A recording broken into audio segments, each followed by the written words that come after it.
University మంచి భవిష్యత్తు కోసం తెలుగు విద్యార్థులు ఇష్టపడే యూనివర్సిటీ. కాల్ 9059052378 9059052379.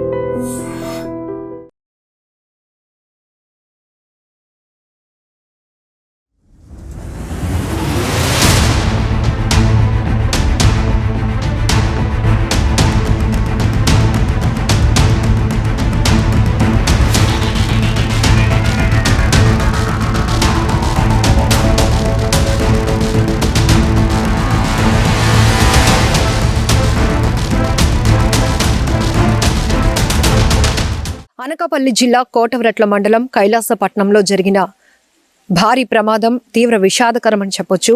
ఒక మందుగుండు సామగ్రి తయారీ కేంద్రంలో జరిగినటువంటి ఈ భారీ అగ్ని ప్రమాదం వల్ల 8 మంది తమ ప్రాణాలు కోల్పోయారు. చాలా మంది అయితే తీవ్రమైనటువంటి గాయాలతో హాస్పిటల్లో చికిత్స పొందుతున్నారు. కేజీహెచ్లో కొంతమందికి అత్యవసరమైనటువంటి చికిత్స అందిస్తూ అబ్జర్వేషన్లో కూడా ఉంచినట్టు కేజీహెచ్ సూపరింటెండెంట్ చెప్తున్నారు. సో చాలా మందిని, కొంతమందికి గాయాల తీవ్రత తగ్గిన వాళ్ళకి మాత్రం స్థానికంగా ఉన్నటువంటి నర్సీపట్నం, అనకాపల్లి హాస్పిటల్స్లో ట్రీట్మెంట్ అందిస్తున్నారు. ఇక్కడ మనం చూడొచ్చు, ప్రమాదం జరిగినటువంటి ప్లేస్లో ఉన్నాం. మధ్యాహ్నం 1 గంట నుంచి ఇప్పటి వరకు నిరంతరంగా, ఇప్పుడు 9 అవుతోంది, 9 గంటల పాటు కూడా నిరంతరంగా ఇక్కడ అగ్నిమాపక సిబ్బంది, పోలీసులు, అధికార యంత్రాంగం అంతా శ్రమించడంతో పరిస్థితి పూర్తిగా అదుపులోనికి వచ్చినప్పటికీ కూడా ఇక్కడ మీరు చూస్తున్నారు విజువల్స్ లో పెద్ద పెద్ద కట్టడాలు, రూమ్స్ ఏవైతే ఉన్నాయో, సిమెంట్ గోడలతో ఉన్నటువంటి రూమ్స్, రేకుల షెడ్లు కూడా కకావికలం అయిపోయి ఎగిరిపడ్డాయి అని చెప్పొచ్చు. పూర్తిగా ఈ స్ట్రక్చర్ లో అయితే చించుబొడ్డి నుంచి తారా జువ్వల వరకు భారీగా మనం ఏవైనా సెలబ్రేషన్స్ అయినప్పుడు, ఏవైతే పెళ్ళిళ్ళ సందర్భంలో కానీ లేకపోతే చావు కార్యక్రమాలప్పుడు కూడా కొంతమంది ఈ తారా జువ్వలు వెలిగిస్తూ ఉంటారు. అలాగే దీపావళికి సంబంధించినటువంటి సామాగ్రి కానీ పూర్తిగా అన్ని కూడా A to Z మందుగుండు సామాగ్రి ఇక్కడ తయారవుతూ ఉంటుంది. దానివల్లే ప్రమాదం ఈ స్థాయిలో జరిగింది అని చెప్పుకోవచ్చు. అయితే ప్రమాదం జరిగినటువంటి స్థలాన్ని ఐడెంటిఫై చేసినప్పటికీ కూడా ఆ సరౌండింగ్ లో ఎక్కడ కూడా పవర్ కి సంబంధించి ఏమీ లేవు కాబట్టి ఇది షార్ట్ సర్క్యూట్ అయితే, షార్ట్ సర్క్యూట్ వల్ల జరిగిన ప్రమాదంగా అయితే మాత్రం 100% అనుకోవడానికి లేదు. కేవలం వీళ్ళేదో మందుగుండు సామాగ్రి తయారు చేస్తున్నప్పుడు ఒక చిన్న ఫైర్ నుంచి ఈ ప్రమాదం అలా పెద్దగా చేరిందనుకోవాలి. ఒక్కసారిగా భారీ శబ్దాలు రావడంతో ఇమీడియట్ గా సమాచారం అందుకున్నటువంటి అగ్నిమాపక సిబ్బంది, పోలీసులు ఘటనా స్థలానికి వచ్చినప్పటికీ కూడా ఇంకా పక్కన ఉన్నటువంటి రూమ్ లో కూడా అప్పటికే తయారు చేసి ఉన్నటువంటి మందుగుండు ఐటమ్స్ కి కూడా ఈ అగ్నికేలలు అంటుకోవడంతో ఇంకా ప్రమాద తీవ్రత పెరిగింది. దానివల్లే మొత్తం పూర్తిగా ఏ స్థాయిలో ఇక్కడ ఉందో చూడొచ్చు. ఐరన్ అయితే మెల్ట్ అయిపోయింది, ఆ రేకులు అయితే ఎగిరిపడ్డాయి, సిమెంట్ గోడలు కూడా ముక్కలు అయిపోయి సిమెంట్ పొడి రాలిన పరిస్థితులు ఇక్కడ కనబడుతున్నాయి. 9 గంటల తర్వాత కూడా పూర్తిగా అగ్నికేలలు అదుపులోనికి వచ్చినప్పటికీ ఇక్కడ ఇప్పుడు కొన్ని వైర్లు కానీ ఈ ఐటమ్స్ కాలుతున్న ఆ పొగ అయితే మాత్రం ఇంకా ఆ తీవ్రత తగ్గలేదని చెప్పుకోవచ్చు.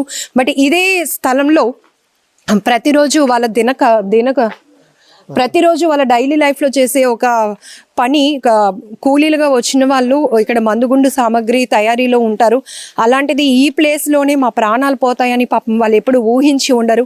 ప్రమాదం మరి ఎలా జరిగిందో తెలియదు కానీ ప్రస్తుతం ఇదే ప్రమాదంలో ఈ మందుగుండు సామాగ్రి తయారీ కేంద్రానికి సంబంధించిన ఓనర్ జానకిరామ్ కూడా తీవ్రంగా గాయపడ్డారు. ఆయన కూడా కేజీహెచ్లో ట్రీట్మెంట్లో ఉన్నారు, అబ్జర్వేషన్లో ఉన్నట్లు కూడా తెలుస్తోంది. ఆయన మామ, తోడల్లుడు కూడా చనిపోయారు. అలాగే అతనికి సంబంధించినటువంటి దగ్గర బంధువు కూడా ప్రమాదంలో చనిపోయినట్లు తెలుస్తోంది. మరొక వైపు ఇదే ప్రాంతానికి చెందినటువంటి 4 ఈ 8 మంది మృతుల్లో కూడా వాళ్ళు ఉండటం చాలా బాధాకరం. ఒక్కసారిగా ఈ ప్రాంతం అంతా తీవ్రమైనటువంటి విషాద ఛాయలు అలముకున్నాయని చెప్పొచ్చు. నివాస ప్రాంతాలకు దూరంగానే ఇలాంటి మందుగుండు సామాగ్రి తయారీ కేంద్రాలకు పర్మిషన్స్ ఇస్తారు కాబట్టి ప్రమాద స్థాయి తగ్గినప్పటికీ కూడా చుట్టుపక్కల ఉన్నటువంటి, అంటే దూరంలో ఒక 5 కిలోమీటర్లు 2-3 కిలోమీటర్ల దూరంలో ఉన్న వాళ్ళకి కూడా ఈ ప్రమాద తీవ్రత కనిపెట్టగలిగారు. అంటే ఆ స్మెల్ కావచ్చు, లేకపోతే ఎందుకంటే ఇక్కడ పవర్ఫుల్ మందుగుండు సామాగ్రిలు తయారవుతూ ఉంటాయి కాబట్టి దానికి ఉపయోగించేటటువంటి కెమికల్స్, రసాయనాలు ఏవైతే ఉంటాయో దాని ఎఫెక్ట్ మాత్రం చాలా తీవ్రంగా ఉంది. ఈ ప్రమాదం జరిగినటువంటి ఘటనా స్థలికి మేమందరం దూరంగా ఉంటున్నప్పటికీ కూడా ఊహించగలిగాం. ఎందుకంటే ఆ స్థాయిలో అగ్నికేలలు ఎగసి పడుతున్నాయి, మంటలతో పాటు శబ్దాలు వస్తున్నాయి. మరొక వైపు విపరీతంగా పీల్చలేడానికి ఇబ్బంది పడినటువంటి ఆ మందుగుండు సామాగ్రి కాలిన స్మెల్ ఎలా అయితే వస్తుందో దాన్ని మేము పసిగట్టి ఇమీడియట్గా పోలీసులకు మేము ఇన్ఫర్మేషన్ ఇచ్చామని కూడా చెప్తున్నారు కొంతమంది స్థానికులు. అప్పటికే ఘటనా స్థలానికి అరగంటలోనే చేరుకోగలిగారు. అయినప్పటికీ కూడా ఇక్కడ మనం చూడొచ్చు చాలా బృందాలు ఇప్పటికీ కూడా ఇంకా స్టిల్ వర్క్ చేస్తూనే ఉన్నాయి. చాలా తీవ్రంగా శ్రమించారని చెప్పొచ్చు. ఎందుకంటే ఒకవైపు మండు టెండ మధ్యాహ్నం 1 గంట ప్రాంతంలో ఈ ప్రమాదం జరిగిన సమయంలో అరగంటలోనే మొత్తం అగ్నిమాపక శాఖ పోలీసులు అలాగే SDRF బృందాలు కూడా ప్రత్యేకంగా ఇక్కడికి చేరుకున్నప్పటికీ చాలా మంది మమ్మల్ని కాపాడండి అంటూ తీవ్రమైన గాయాలతో విలవిలలాడిపోతూ కనిపించారు. కొంతమంది అయితే ఆ రేకుల షెడ్ స్ట్రక్చర్లో ఇరుక్కుపోయిన వాళ్ళని కూడా తొలగించటం, వాళ్ళని బయటకు రెస్క్యూ చేయడం కూడా చాలా టఫ్ జాబ్ అయిందని చెప్పొచ్చు. ప్రస్తుతానికైతే KGHలో చాలా మంది చికిత్స పొందుతున్నారు. ప్రభుత్వ ఆసుపత్రి లోకల్గా ఉన్న నర్సీపట్నం ఏరియా హాస్పిటల్లో కూడా కొంతమంది ట్రీట్మెంట్ తీసుకుంటున్నారు. వాళ్ళందరూ కూడా త్వరగా కోలుకోవాలని మనం కూడా భగవంతుని ప్రార్థిద్దాం. ప్రస్తుతానికైతే క్లూస్ టీమ్స్ అయితే ఘటనా స్థలికి చేరుకొని ఇక్కడ ఎటువంటి ఆధారాలు ఉంటాయి అనేది కూడా వాళ్ళు సేకరించే పనిలో ఉన్నారు. మనం చూస్తున్నాం యూనిఫామ్లో ఉన్నారు. NDRF బృందాలు కూడా ఇక్కడికి చేరుకున్నాయని చెప్పొచ్చు.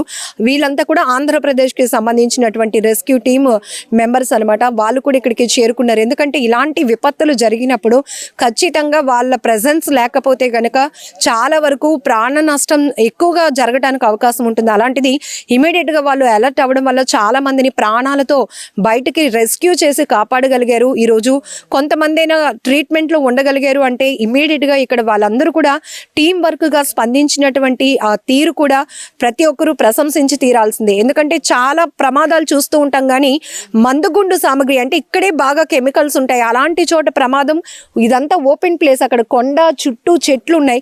ఇంకా కూడా ఇమీడియట్గా వీళ్ళు అలర్ట్ కాకపోతే ప్రమాదం మాత్రం ఇంకా స్థాయి పెరిగేది, మృతులు కూడా పెరిగే అవకాశం ఉండటానికి కూడా చాలా ఛాన్స్ ఉంది. అలాంటిది ఇమీడియట్గా రెస్పాండ్ అవ్వడం వల్ల, వాళ్ళు రెస్క్యూ చేయడం వల్ల చాలా మంది ప్రాణాలతో బయటపడ్డారు. ఏదైనా ఈ మందుగుండు సామాగ్రి తయారీ కేంద్రంలో జరిగిన ఈ భారీ పేలుడు అగ్ని ప్రమాదంలో 8 మంది చనిపోయారు. వాళ్ళ కుటుంబాలు త్వరగా తేరుకోవాలని కూడా మనం మనస్ఫూర్తిగా కోరుకుందాం. మిగతా వాళ్ళు ట్రీట్మెంట్లో ఎవరైతే అబ్జర్వేషన్లో ఉన్నారో, అత్యవసర ట్రీట్మెంట్ తీసుకుంటున్న వాళ్ళు కూడా త్వరగా కోలుకోవాలని ఆ దేవుణ్ణి ప్రార్థిద్దాం. అనకాపల్లి జిల్లా కోటవరట్ల మండలం కైలాసపట్నంలో జరిగినటువంటి మందుగుండు సామాగ్రి తయారీ కేంద్రంలో జరిగిన భారీ ప్రమాదంలో ఇప్పటికే 8 మంది చనిపోయారు. చాలా మంది తీవ్రమైన గాయాలతో బయటపడ్డారు. అయితే ఇలాంటి భారీ అగ్ని ప్రమాదాలు జరిగినప్పుడు మనం మొదటగా బిగ్ థ్యాంక్స్ చెప్పాల్సింది అగ్నిమాపక సిబ్బందికి అలాగే పోలీసులకు. వీళ్ళ సేవలు ఎంత చెప్పినా కూడా చాలా తక్కువే అని చెప్పొచ్చు. అంత అగ్ని కేలలు ఎగసి పడుతున్నాయి. ఇంకొక వైపు తీవ్రమైనటువంటి ఎండ అయినప్పటికీ అక్కడ ఎవరైతే మమ్మల్ని కాపాడండి అంటూ వేస్తున్నటువంటి ఆ కేకలు మాత్రమే వీళ్ళకి వినిపిస్తాయి. మిగతా అక్కడ ఉన్నటువంటి ఎలాంటి సిచ్యువేషన్ అయినా ఎదురొడ్డి ఎంతో మంది ప్రాణాలను రక్షించడంలో అగ్నిమాపక శాఖ సిబ్బంది పనితీరును ప్రతి ఒక్కరూ ప్రశంసించి తీరాల్సిందే. ఈరోజు ఈ ప్రమాదంలో కూడా అది కూడా ఒక ఫ్యాక్టరీ కాదు, మందుగుండు సామాగ్రి తయారు చేసే కేంద్రంలో ప్రమాదం అంటే అక్కడ ఏ స్థాయిలో రసాయనాలు ఉంటాయో మీ అందరికీ తెలుసు. ఆ పేలుడు ధాటికి ఒక్కసారిగా చుట్టుపక్కల గ్రామాలన్నీ ఉలిక్కి పడినటువంటి పరిస్థితి. ఇమీడియట్గా సమాచారం అందుకున్న వెంటనే ఫైర్ ఇంజన్స్తో ఇక్కడికి చేరుకున్నటువంటి నర్సీపట్నం అగ్నిమాపక శాఖకు సంబంధించిన స్టాఫ్ అంతా కూడా ఉన్నారు. వాళ్ళతో ఒక్కసారి మాట్లాడదాం. ఇక్కడ మనం ప్రత్యక్షంగా మంటలు అదుపులోనికి వచ్చినప్పుడు సంఘటనా స్థలానికి వెళ్ళి ఆ ఘటన చూసినప్పుడు ఒక సిచ్యువేషన్, కానీ ప్రమాదం మొదలైన దగ్గర నుంచి దాన్ని పూర్తి కంట్రోల్ చేసే వరకు కూడా వీళ్ళు ఎంతగా శ్రమిస్తారో ఒక్కసారి వాళ్ళ మాటల్లోనే విందాం. స్వామి గారు, ఇక్కడికి మీరు వచ్చినప్పటికి సిచ్యువేషన్ ఎట్లా ఉందండి? మాకు కాలు 1 గంటకు వచ్చింది. కాలు వచ్చి ఇమ్మీడియట్గా వచ్చిన వెంటనే స్పాట్లోకి వచ్చాం. స్పాట్కి వచ్చిన తర్వాత ఇక్కడ పరిస్థితి చూసి నక్కపల్లి, యలమంచిలి అలాగే మా అధికారులు కూడా తెలియపరిచాం. వెంటనే వచ్చి స్పాట్లో పనిచేసి జరిగింది. 8 మంది చనిపోయారు. మిగతా కూడా మీ రాబడికి ఇంకా పేలుతున్నాయండి, ఇంకా పేలుతున్నాయి. కానీ మేము అలాగే వదిలేసుకొని పని చేసుకుని వాటర్ మొత్తం కొంత కూల్చేసి అలాగే యలమంచిలి, నక్కపల్లి తెలియపరిచాం. మొత్తం పూర్తి కంట్రోల్ అయిపోయింది. మొత్తం ఎన్ని ఫైర్ ఇంజన్స్ వచ్చాయి? ఎంతమంది స్టాఫ్ ఓన్లీ అగ్నిమాపక శాఖ నుంచి పాల్గొన్నారు? అగ్నిమాపక శాఖ మూడు వెహికల్స్ వచ్చాయమ్మా. నర్సీపట్నం, యలమంచిలి నక్కపల్లి సుమారు మొత్తం 22 మంది వచ్చాము అందరమే. మా అధికారులు, మా డిఎఫ్ఓ గారు, ఆర్ఎఫ్ఓ గారు, అలా మా స్టాఫ్ అంతా వచ్చి దగ్గర అన్ని పనిచేసి అంత క్లియర్ చేసాము. మీకు ఎన్ని గంటలప్పుడు ఇన్ఫర్మేషన్ వచ్చింది? మీరు వచ్చినప్పటికీ ప్రమాద స్థాయి ఎలా ఉంది? అక్కడ ఉన్నటువంటి సిచ్యువేషన్, అప్పటికే స్పాట్లో 6 చనిపోయి ఉన్నారు, ఇంకొక 2 తర్వాత చనిపోయారు, చాలా మంది తీవ్రమైన గాయాలు, దానికి తోడు తీవ్రంగా ఎండ ఒకటి. ఎట్లా ఉంది అసలు సిచ్యువేషన్? మీ రాబడి తీవ్రమైన మొత్తం ఫైర్ ఉందమ్మా. ఫైర్ ఉన్న తర్వాత మేము ఏం చేసామంటే ఈ ఊజి పేలుతున్నాయి, ఈ జువ్వలు పేలుతున్నాయమ్మా. జువ్వ పేలుతుంటే మా మీద పడుతున్నాయి. కానీ మా సిబ్బంది మేము కూడా అలా ప్రాణాలు తెగించి మేము అంతా చేసామమ్మా. ఇమ్మీడియట్గా మా బండి మళ్ళీ చాలకపోతే యలమంచిలి నక్కపల్లి మళ్ళీ వెహికల్స్ 8 అవర్స్ పెట్టాము కంట్రోల్ చేయడానికి. మొత్తం ప్రెజెంట్ క్లియర్లో ఉందమ్మా. లోకరాజు గారు, ఎన్ని గంటలు టైం పట్టింది? ఎంత సేపటి నుంచి మీరు శ్రమిస్తూనే ఉన్నారు? 1:30కి రీచ్ అవడం జరిగింది మేడం. 1:30 నుంచి ప్రజెంట్ ఇప్పటి వరకు వర్క్ చేస్తూనే ఉన్నాం మేడం. స్టిల్ ఇప్పుడు ఎంత అవుతుంది టైం? అంటే జనాలకి కూడా చెప్పాలి, 8 అవుతుంది. దాదాపు 8 అవర్స్ నుంచి కంటిన్యూస్లీ నడుస్తాం ప్రాసెస్ అనేది. మీరు వచ్చినప్పటికీ సిచ్యువేషన్ ఎలా ఉందండి? అందులో చిక్కుకున్న వాళ్ళ పరిస్థితి ఏంటండి? అంటే చనిపోయిన వాళ్ళు అంటే ఇంకా అది పక్కన పెట్టొచ్చు, ఆ లోటు మనం ఎవరం పోర్చలేం. కానీ ఆ ప్రాణాలు, ఇంకా ప్రాణాలతో ఉండి మమ్మల్ని కాపాడే వాళ్ళు వస్తే బాగుండు అని ఎంతో ఆశతో, మరొక వైపు చాలా పెయిన్తో వెయిట్ చేసే వాళ్ళు ఉంటారు. వాళ్ళని చూసినప్పుడు ఫస్ట్ మీకు ఏమనిపిస్తుంది? ఇబ్బందుల్లో ఉన్న వాళ్ళు మొదటి మనం ప్రాణ జంతువులు కానీ మనుషులు కానీ ముందు ప్రాణాలు రక్షిస్తాం మేడం. ఆ ప్రాణాలు రక్షించి తర్వాత ఎవరైతే వాళ్ళని సేఫ్ ప్లేస్కి అంబులెన్స్కి కానీ తీసుకొచ్చి మనం సేఫ్ ప్లేస్ హాస్పిటల్కి చేరుస్తాము. ఈ లోపల ఆ ప్రమాదం ఇక్కడ చూసేసరికి ప్రమాదం ఎక్కువగా ఉంది, తీవ్ర ప్రమాదం. కొంతమంది షేవ్ చేస్తూ కొంతమంది మంటలను అదుపు చేయడం జరిగింది మేడం.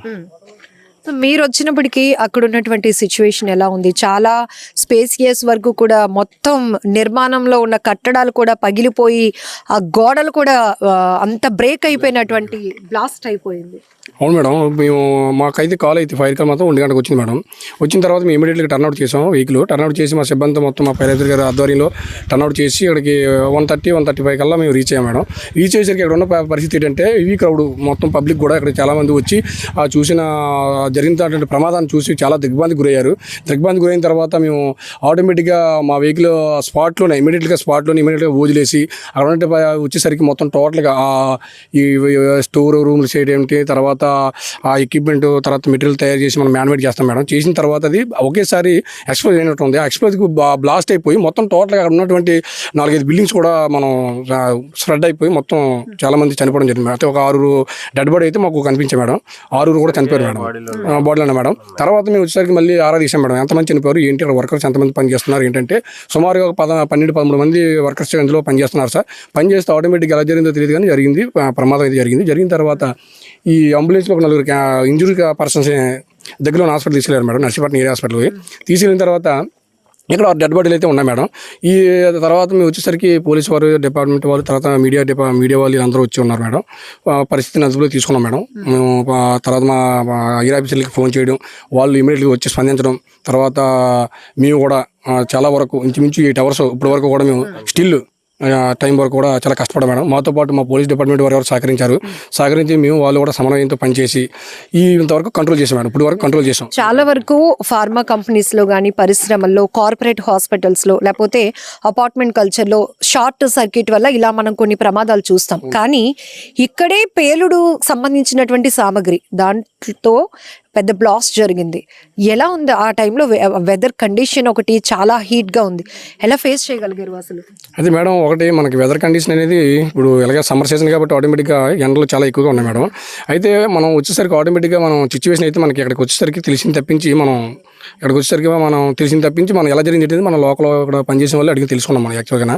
అయితే ఒకటి మనకు ఆటోమేటిక్గా ఈ క్రాకర్స్ అనేది మ్యానుఫ్యాక్చరింగ్ చేసేటప్పుడు మాత్రం చాలా జాగ్రత్తలు తీసుకోవాలి మేడం, ప్రికాషన్స్ ప్రికాషన్ తీసుకుంటేనే మనం ఆటోమేటిక్ సేవ్ అవుతాం.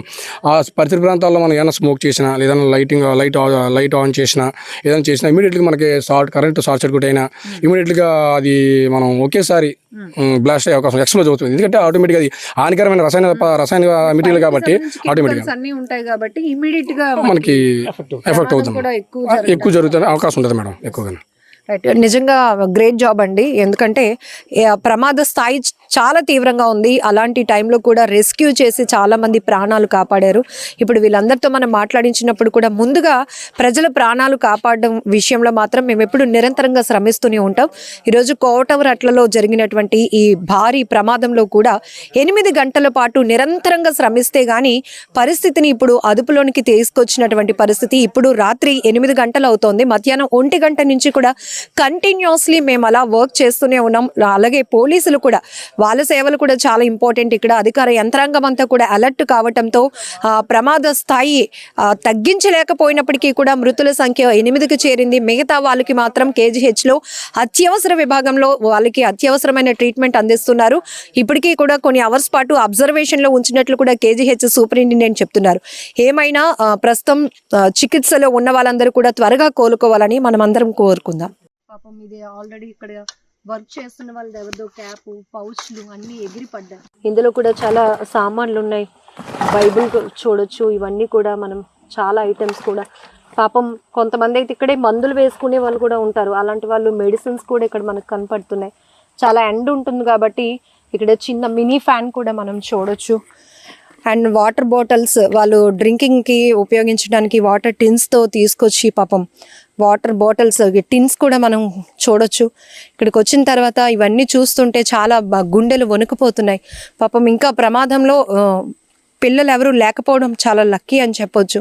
ఎందుకంటే కొన్ని చోట్ల అయితే ఇక్కడ పనిచేసేటటువంటి కార్మికుల్లో పిల్లలు కూడా ఉంటే కూడా వాళ్ళ ఇంటి దగ్గర ఎవరు చూసే వాళ్ళు ఉండక తీసుకొచ్చి ఇక్కడే పనిచేసే వాళ్ళని కూడా చూస్తూ ఉంటాం. అక్కడ చూడండి, ఆ పై దూలానికి ఒక శారీ కూడా హ్యాంగ్ చేసింది. ఆ పక్కన చిన్న ఫ్యాన్ కాస్త ఆ వేడికి మెల్ట్ అయిపోయి వంగిపోయింది.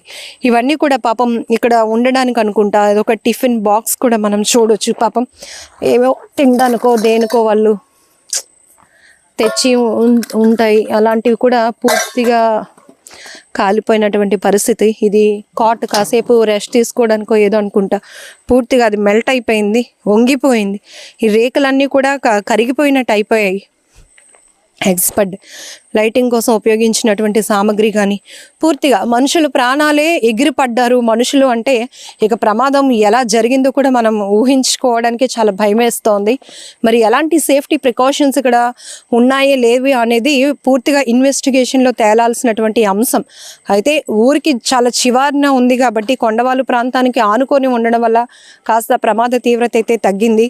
ఇవన్నీ చూడొచ్చు. అక్కడెక్కడి నుంచో పూర్తిగా ఇవన్నీ కూడా రేకులు ఇలా ఎగిరి పడ్డాయన్నమాట.